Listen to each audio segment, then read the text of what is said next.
আমাদের মাটির প্রাণ নাই, মাটি আছে এখন আইসিইউ, পানি। আমরা চ্যানেলগুলা সব সিলটেটেড হয়েছে, তার ড্রেনেজের কোনো ব্যবস্থা নেই, ড্রেজিং এর কোনো ব্যবস্থা নেই। ড্রেজিং এর খাতে কিন্তু বছরে শত নয় হাজার কোটি টাকার অ্যালটমেন্ট আছে, কিন্তু যেই তিমিরে সেই তিমিরে সুবিধা পানির নিচে দেখা যায় না তো, এই জন্য গায়েবী কারবার, গায়েবী বিল উত্তোলন করে সব শেষ। এই দুই জায়গায় জেনোসাইড করা হয়েছে, রিভার ভরাট করা হয়েছে, চ্যানেল দখল করা হয়েছে, সিলটেটেড নদীগুলা মরা হয়ে গেছে, সেখানে এখন পানিও নাই। জলজ প্রাণী যেগুলার থেকে আমরা বেনিফিট নেই সেগুলাও নাই। এমনকি বিলগুলাও সিলটেটেড হয়ে এখন নাই হওয়ার। আমার বাড়ি যে উপজেলা, এটা একটা বিচিত্র জায়গা, একদিকে হাওড় বাওড়, আরেকদিকে পাহাড় পর্বত, দুই দিকে মিলে যা আমাদের উপজেলাটা। এক সময় ছিল 19টা ইউনিয়ন আর একটা পৌরসভা, বিশাল একটা জায়গা। আমাদের পুরা মানে যে উপজেলা আছে এটার থেকে একটা অংশ পাশের উপজেলাকে দিয়ে আমরা কনস্টিটিউশনই রাখতাম। 4টা ইউনিয়ন দেওয়া হতো পাশের উপজেলাকে, আমাদের এত লাগতো না, আমাদের ম্যান পাওয়ার এবং আয়তন এত বড়। ছোটবেলা যে হাওয়ার গুলা দেখেছি, যেখানে গিয়ে নিজে মাছ ধরেছি, এখন আর মাছ ধরার কোনো প্রোগ্রাম নাই। কয়েকদিন পরে হয়তো সেখানে গাড়িও চলতে পারে। এই সবগুলাকে কিলিং করা হয়েছে, কিন্তু এগুলার নামে বাজেট বরাদ্দ ছিল। বাজেটগুলা ওই বিলের পেটে যায় নাই, মানুষের পেটে ঢুকে গেছে। এরকম করে করে দেশের সাথে শত্রুতা করা হয়েছে। একটা জাতিকে তিলে তিলে হত্যা করার জন্য যত আয়োজন প্রায় সব সম্পন্ন হয়ে গেছে। কিন্তু মানুষ আইসিইউতে পেশেন্টকে নেয় কেন? একটা আশায় নেয় যে যদি তিনি ফিরে আসে, যদি আল্লাহ তার জীবনটা আবার ফিরিয়ে দেন। আমরা সেই কারণে আশা ছাড়বো না। আমরা ওই আইসিইউর পেশেন্টকে সারিয়ে তোলার জন্য সবাই মিলে চেষ্টা করবো ইনশাআল্লাহ। এ দেশটা আমাদের দেশ, আল্লাহ তাআলা এখানে আমাদেরকে পয়দা করেছেন, এই দেশের প্রতি আমাদের কমিটমেন্ট আছে।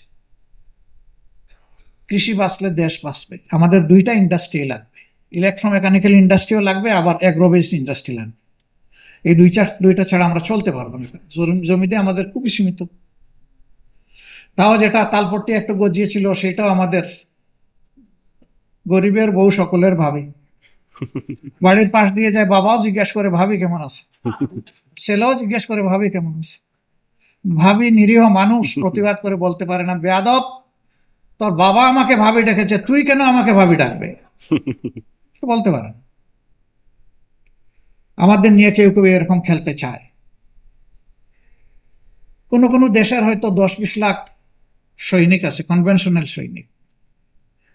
ইমান যাদের অন্তরে আছে তারা সকলেই সৈনিক। সুতরাং আমাদের দেশে মিনিমাম 10 কোটি যোদ্ধা আছে। শুধু কনভেনশনাল ওয়ার নয়, আমরা দুনিয়াকে জয় করার জন্য যত ওয়ার দরকার তা করবো ইনশাআল্লাহ। এই কয়েকদিন আগে যাচ্ছিলাম ব্রিটেনে, বসে আছি বাংলাদেশ বিমানের একটা বোয়িংয়ে। একজন মধ্যবয়সী ভদ্রলোক আসলেন, তিনি ঘন ঘন আমার দিকে তাকাচ্ছেন। শীতের কারণে ওখানে একটু এসি হাই দেওয়া ছিল, আমি একটা উলেন ক্যাপ পরেছি। উনি কনফিউজড। আমি আস্তে করে সরাইয়া বললাম, আপনি কি আমাকে খুঁজছেন? বলে জি জি। বললাম যে আমি কে? বললো আপনি অমুক। আমি বললাম জি সম্ভবত। তো উনি বললো যে আমার সৌভাগ্য, আমার মায়ের একটা মেসেজ আপনাকে পৌঁছানো আমার দরকার। আপনার মায়ের কি মেসেজ একটু বলেন, কাইন্ডলি শুনি। আপনার মা কি আমাকে চিনেন? বলেন যে হ্যাঁ, উনি পরোক্ষভাবে চিনেন। তো উনি কি আমাদের সংগঠনটা সমর্থন করেন? যে তা আমি বলতে পারবো না। আমি বললাম মেসেজটা বলুন। বলে মেসেজ বলার আগে আমারটাই বলি। আমি বললাম আপনার আরেকটা আছে, এটাও বলেন তাহলে। এবার মা আমাকে জিজ্ঞেস করলেন, বাবা তুমি কত বেতন পাও? তিনি একজন ইলেকট্রোমেকানিক্যাল ইঞ্জিনিয়ার, অক্সফোর্ড থেকে তার গ্রাজুয়েশন এবং মাস্টার্স। ব্রিটেনের একটা ভালো কোম্পানিতে চাকরি করেন, কোম্পানিটা অবশ্য জার্মানি ওন করে। তো উনি বললেন যে মা আমি তো ট্যাক্স ডিডাকশনের পরে এত পাই। বললেন বাবা তোমার এত লাগে কেন? তোমার তো আরো অনেক কম হলে চলার কথা। বলে লাগে কেন এটার কোনো উত্তর নাই, তবে আমি এটা পাই। তো তিনি বললেন যে আল্লাহ তোমার কোন দেশে জন্ম দিছেন? বলে কেন বাংলাদেশে? তো তুমি এখন কোন দেশে আছো? আমি ব্রিটেনে আছি। আচ্ছা, ওই দেশে তোমার মতো কি পণ্ডিতের কোনো করা দেখা দিছে, ক্রাইসিস? না, আমার চাইতে বড় বড় পণ্ডিত অনেকেই আছে সেখানে। তো তুমি যে বিদ্যায় পারদর্শী, তোমার মতো কতজন বাংলাদেশে আছে? আমি চুপ হয়ে গেলাম। আমি বললাম যে এই সংখ্যাটা হয়তো খুব বেশি নেই। তিনি বললেন, আমার এত রুজির দরকার নেই, তুমি you come back better in Bangladesh. তোমার নোটিস পিরিয়ডের জন্য যে সময় লাগবে ওইটা দিয়ে তুমি চলে আসো বাংলাদেশ। আমি বললাম যে আপনার রিয়াকশন কি, আপনার ওপিনিয়ন কি? বলে যে মায়ের নির্দেশের উপরে আমার আবার কি রিয়াকশন? আমি আমার মাকে মেনে নিয়েছি এবং আমি গিয়ে এবারই নোটিশ দিচ্ছি, 2.5 মাস পরে আমি ইনশাল্লাহ ব্যাগ এন্ড ব্যাগেজ চলে আসবো। আপনার বাচ্চারা মানবে কিনা? বলে অসুবিধা নেই, তারা না মানলে তারা ওখানে থাকবে, আমি চলে আসবো আমার প্রিয় দেশ। বললাম আলহামদুলিল্লাহ। আপনার মা কি করেন? তো তিনি একটা পাবলিক ইউনিভার্সিটির, বড় ইউনিভার্সিটির কথা বললেন যে তিনি প্রফেসর। আমি বললাম ইয়েস। এই ধরনের মায়ের পক্ষেই চোখ খুলে, দিল খুলে, ঠোঁট পরিষ্কার করে এই ধরনের কথা বলা সম্ভব। আপনার মাকে আমার পক্ষ থেকে সালাম জানাবেন। না দেখেই তার প্রতি আমার শ্রদ্ধার পারদ অনেক উপরে উঠে গেল। বললো যে এবার তাইলে তার মেসেজটা দেই। বললাম বলুন। তিনি মেসেজ দিয়েছেন, আমি জানি না কি জন্য আপনার কথাই বলেছেন, যে আপনার সাথে কখনো যদি কোথাও দেখা হয় তাহলে তার মেসেজটা যেন আমি আপনাকে পৌঁছাই। সেই মেসেজ হচ্ছে যে মেধাবীরা যারা বিদেশে আছে তাদেরকে বাংলাদেশে ফিরাইয়া আনতে হবে। আমার মা বলেছেন, তোমার রিমিটেন্সের আমার দরকার নাই, মনিটারি রিমিটেন্স, তোমার ইন্টেলেকচুয়াল রিমিটেন্সটা আমি বাংলাদেশে চাই। এইভাবে বিদেশেও এইরকম ইন্টেলেকচুয়াল রিমিটেন্স আমাদের যা আছে এখানে দেশে ফিরিয়ে আনতে হবে। আমরা জানি বিশ্বের কিছু কিছু দেশে কাজ করেছে এবং তাদের চেহারা আমূল পরিবর্তন হয়ে গিয়েছে। তবে আমাদের এই সন্তানদেরকে, ভাইদেরকে বুকে ধারণ করার জন্য তাদের জন্য মাঠ আমাদের প্রস্তুত করে দিতে হবে। তারা আবেগ নিয়ে এসে যদি সাফোকেশনে পড়ে এবং যদি তারা ডিসকমফোর্ট ফিল করে, তারা এখানে থাকবে না, বলবে মা আসছিলাম তো পারছি না, ক্ষমা করো, আবার ফিরে যাবে ওখানে সোনার হরিণের উপরে তারা চড়ে বসবে। কিন্তু দেশটাকে সোনা বানানোর জন্য তাদের দুটো হাত আল্লাহ দিয়েছেন, মগজ দিয়েছেন, হার্ট দিয়েছেন। এগুলার ক্ষেত্র আমরা যদি প্রস্তুত করে দিতে পারি, ইনশাল্লাহ দেশের চেহারা বদলানো মাত্র 5 years to 10 years যথেষ্ট। জাপান সেকেন্ড ওয়ার্ল্ড ওয়ারের পরে মাত্র 10 মাসের মাথায় ওয়ার্ল্ডের বিগেস্ট ইন্ডাস্ট্রি তারা সুইচ ওভার করেছিল, মিৎসুবিশি ইন্ডাস্ট্রি। তারা যদি এত বড় মেসাকারের পরে, হিরোশিমা নাগাসাকি মাটির সাথে মিশে যাওয়ার পরে, দুলা হয়ে যাওয়ার পরে, তারা যদি কমর সোজা করে দাঁড়িয়ে 10 মাসের মধ্যে বিশ্বকে জানান দিতে পারলো যে না, আমরা মরে যাইনি, আমরা জীবিত আছি, আমরা পারবো না কেন? আমাদের সন্তানেরা দুনিয়ার বিভিন্ন জায়গায় গিয়ে তারা আলহামদুলিল্লাহ এখন ভেরি ব্রাইট কন্ট্রিবিউশন তারা রাখছে। এর জন্য সমস্ত দায় রাজনীতিবিদদের। রাজনীতিবিদদের দায় হচ্ছে জাতিকে শৃঙ্খলা, সমৃদ্ধি এবং কাজের ক্ষেত্র তৈরি করে দেওয়া। আর আমাদের দেশে করা হয়েছে মেধার জেনোসাইড। মেরিটের ভিত্তিতে সন্তানেরা আমাদের চাকরি পাবে না, কাজের জায়গা পাবে না। পাবে যদি দলীয় আনুগত্যে সন্ত্রাসী হতে পারে। এই যে নাগরিক কমিটির একজন ছোট ভাই এখানে বক্তব্য দিয়ে গেল, ওরা তো বৈষম্যের বিরুদ্ধে গর্জন করেছিল। এই বৈষম্যই তো আমাদের সমাজকে শেষ করে দিল।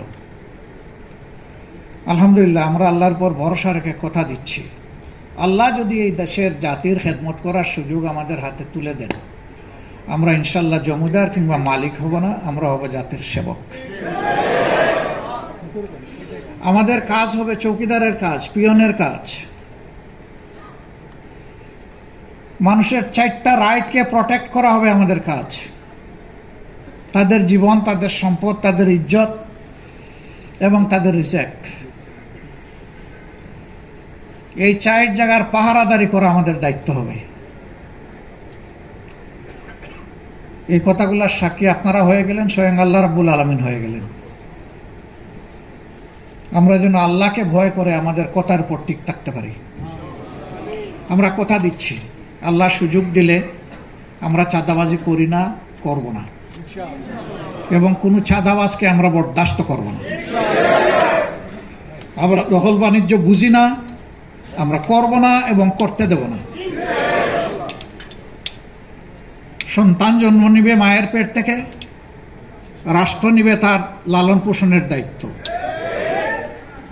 তাকে মানুষ করা, তার মিনিমাম হেলথ সার্ভিস এনশিওর করা, শিক্ষা তার প্রাপ্য তার হাতে তুলে দেওয়া। গরিবের সন্তানেরা শিক্ষা না পেয়ে ডিরেইলড হয়ে আপনার আমার শান্তি বিনষ্ট করবে, আমরা সেই সমাজ গড়তে দেব না। যারা সামর্থ্যবান তাদের মা বাবা তাদের খরচ বহন করবে, যাদের সামর্থ্য নাই রাষ্ট্র তাদের মা ও বাবাও এই দায়িত্ব নিতে হবে। যদি এইভাবে আমরা মেধাকে বিকাশে সহায়তা করি, আলহামদুলিল্লাহ বিদেশ থেকে কোনো সম্পদ আমাদের ইম্পোর্ট করা লাগবে না। আমাদের মেধাই ইনশাল্লাহ স্পন্দন করবে, স্পার্ক করবে ইনশাল্লাহ। সেদিন ডাক্তার ভাইদের একটা সমাবেশে গিয়েছি, তা তারা অনেক দাবি দিয়েছে। এর মাঝে একটা হলো উন্নততর প্রশিক্ষণের জন্য বিদেশে প্রেরণ করতে হবে। আমি বললাম আমাদের লজ্জা হওয়া উচিত, বিদেশে যাব কেন? এমন স্বাস্থ্য ব্যবস্থা আমাদের দেশে তৈরি হওয়া উচিত যে বিদেশ থেকে লোক এসে এখান থেকে প্রশিক্ষণ নেবে। আমি যদি সারা জিন্দেগি আরেকজনের অনুসরণ করি, আমার শিক্ষক, আমার উস্তাদ, আমার গাইড থাকবে সামনে আর আমি থাকবো সবসময় পিছনে। এতদিন আমরা পিছনে ছিলাম, এখন আমাদেরকে বসতে হবে ককপিটে ইনশাল্লাহ। এখন ককপিটের দখল নিতে হবে আমাদেরকে, এবং সেটা অনেস্টি, সিনসিয়ারিটি, ডিভোশন এবং মেধার মাধ্যমে সম্ভব। কৃষির জায়গায় জায়গায় এই গোলাপ ফুলগুলা ফুটন্ত অবস্থায় আছে, এই ফুলগুলাকে আমরা ফুটাতে চাই ইনশাল্লাহ। শুধু কৃষিবিদদের নয়, আমরা নাগরিকদের এমন একটা সেতুবন্ধন গড়ে তুলতে চাই যে কৃষিবিদদেরকে কৃষকরা তাদের পিতা মনে করবে। এরকম করে আমরা গড়ে তুলতে চাই, এবং এই সমাজ গড়া সম্ভব। সম্মানিত বন্ধুগণ, যেহেতু আসরের সময় হয়ে যাচ্ছে, আমি আর কথা বাড়াবো না। আজকের সম্মেলনের মধ্য দিয়ে এখানে হয়েছে ভবিষ্যতের ব্যাপারে যতগুলো আশাবাদ ফুটিয়ে তোলা হয়েছে, আমি মনে করি বাংলাদেশের সম্ভাবনা তার চেয়েও বেশি। আমাদের সিলিকন থেকে গ্লাস হবে, আমাদের দেশে এখনো আমি জানি না সোনা রূপার কোনো খনি পাওয়া গেছে কিনা, কিন্তু তার চেয়েও যেমন ইউরেনিয়ামের খনি পাওয়া গেছে, সেটা আমারই এলাকায়, কিন্তু সাহস নাই। ইউরেনিয়ামে হাত দেওয়ার সাহস আমাদের নাই। কেন সাহস নাই? এটা একটা স্বাধীন দেশ। আমার দেশের সম্পদ আমি আহরণ করব, আমি বুক করব, আমি বাজারজাত করব, আমি এটাকে প্রসেসিং করব, এবং এটাকে আমি শক্তিতে পরিণত করব। আমি আরেকজনের মুখের দিকে তাকায় থাকবো কিনা যে দেখি ও কি বলে। আমাদের এই নতজানু মানসিকতা থেকে জাতিকে বের করে আনতে হবে ইনশাল্লাহ। এই দায়িত্ব রাজনীতিবিদদেরকে নিতে হবে। যাদের এই ধরনের সৎসাহস নাই, রাজনীতি থেকে তাদের সরে যাওয়া উচিত। একটা জাতিকে বদলানোর যাদের কমিটমেন্ট থাকবে, প্ল্যান থাকবে, ভিশন থাকবে, রাজনীতি তাদের জন্য মানায়। এর জন্য কোনো নবাবের সন্তান হওয়া জরুরি নয়। চা বাগানের একজন শ্রমিকের ঘর থেকেও সেই নেতা তৈরি হতে পারে, যদি তার মনে চারটা জিনিস থাকে। নাম্বার 1, তার একটা অনেস্ট ভিশন থাকবে। নাম্বার 2, তার উইজডম থাকবে। নাম্বার 3, তার কারেজ থাকবে। নাম্বার 4, তার এফোর্টিভনেস থাকবে, সে লেবরিয়াস হবে। এই চারটা জিনিস যদি কোনো লিডারের মধ্যে থাকে, কোনো ব্যক্তির মধ্যে থাকে, তাহলে তিনি জাতিকে নেতৃত্ব দিতে পারবেন। এই চারটার যে কোনো একটা জায়গায় যদি লুপহোলস থাকে, তাহলে তার দ্বারা নেতৃত্ব হবে না। আর এই সব কিছু মিলে রাজনীতি করার জন্য একটা রাজকীয় মন দরকার, বিকারের মন নয়। যেখানে চাই সেখান থেকেই নিয়ে নেব, জাপটা মারবো, কপাল কিসমত বড় করব, আখের গুছাবো, এই ধরনের নোংরা চিন্তা যারা করেন, রাজনীতি থেকে এখন তাদের বিদায় নেওয়ার সময় এসেছে। আমাদের যুব সমাজ এটা চায় না, আমরা এটা চাই না। আমরা জাতিকে কথা দিচ্ছি, আল্লাহ সুযোগ দিলে এই জাতির পরিচালনার দায়িত্ব আমরা যুবকদের হাতে তুলে দেব ইনশাআল্লাহ। মুরব্বীরা কি রাগ করলেন? বলবেন যে আমাদের জায়গা তাহলে কোথায়? না, আমরাও তো যুবক। বললেন হাও, এই যে দুই একজন মুরব্বী, আমি সহ আমরা বসে আছি, চুল সাদা, ব্রু সাদা, দাড়ি সাদা, তারপরে আমি যুবক কিভাবে? ইয়েস, যার এই টুকরাটা যুবক সেই যুবক, হৃদয় হার্ট যার যুবক সেই যুবক, যার কাজের স্প্রিয়া আছে, উদ্যম আছে সেই যুবক। 32 থেকে 40 বছর বয়স, কাজ দেখলেই ভয় পায়, এটা আমি পারবো কিনা, ওটা আমি পারবো কিনা, সে বুড়া। আমরা ওই বুড়া হতে চাই না ইনশাআল্লাহ। আল্লাহ তাআলাও তার মায়ার জান্নাতে কোনো বুড়াকে ঢুকাবেন না। যারা ঢুকবে সবাই যুবক ঢুকবে ইনশাআল্লাহ। তো এই কয়দিনের জন্য বুড়া হয়ে কোনো লাভ আছে? আমরা বুড়া হতে চাই না ইনশাআল্লাহ। আমরা যুবক থাকতে চাই এবং আল্লাহ তাআলার দয়া ভালোবাসা নিয়ে যুবক হিসাবেই আল্লাহর জান্নাতে যেতে চাই। আর বাংলাদেশটাকে একটা জান্নাতের বাগানের মতো দেখতে চাই। এই আয়োজনের জন্য আয়োজক ভাইদেরকে আমি আমার পক্ষ থেকে কৃতজ্ঞতা জানাচ্ছি। আমাকে দুটি কথা বলার সুযোগ দেওয়ার জন্য আমি ধন্যবাদ জানাচ্ছি। এবং যে কমিটি আজকে কার্যক্রম শুরু করলো, আল্লাহ তাআলার দরবারে দোয়া